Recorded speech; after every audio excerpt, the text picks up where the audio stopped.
منظور پښتين وایي چې د 11 اکتوبر د جرګې لپاره له مولانا فضل الرحمن سره لیدلې دي. سلام ستړي مشئ په مکړې د یاران ټي وي یوټیوب چینل څخه تازه او مهم خبر ده. د پښتون ژغورنې غورځنګ مشر منظور احمد پښتين وایي د اکتوبر په 11مه د پښتون قومي جرګې لپاره د پاکستان جمعیت علما اسلام ګوند له مشر مولانا فضل الرحمن سره مشورتي ناسته کړې.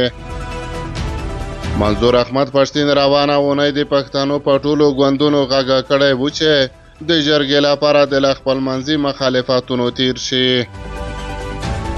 منظور احمد پښتين څو ورځې مخکې د خپل فیسبوک باندې له لارې له ټولو پښتني سیاسي ګوندونو وغوښتل چې د داسې لویې جرګې لپاره د خپل منځي مخالفتونو تیر شي او د پښتنو په دغه تاریخي غونډه کې د ګډون وکړي.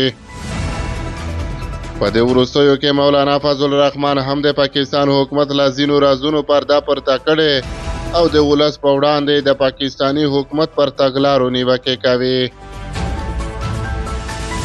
د پښتون ژغورنې غورځنګ مشر وایي د اکتوبر په 11مه د پښتون قومي عدالت جرګه کې به د پښتنو د هرې ولسوالۍ او هر کلي مشران ګډون ولري او بیا به دغه مشران په قومي عدالت کې د پښتنو لپاره پریکړه وکړي.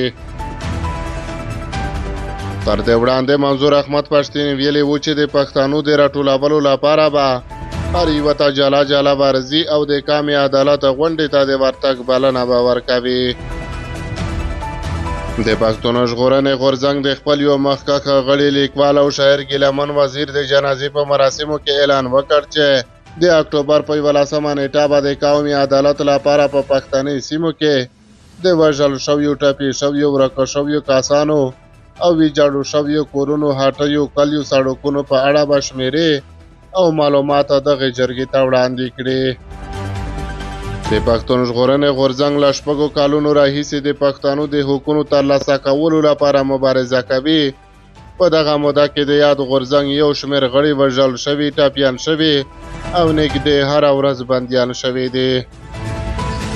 د پښتون ژغورنې غورځنګ له لوري د قومي عدالت جرګې د رابللو سره هم مهاله د پاکستان حکومت له لوري د یاد غورځنګ د مهمو غړو د نیولو لړۍ هم پیل شوې او داسې انګیرل کیږي چې د پاکستان حکومت د پښتون ژغورنې غورځنګ د غړو په نیولو سره پر یاد غورځنګ فشارونه زیات کړي چې یاده لویه غونډه او جرګه په ښه توګه ترسره نشي.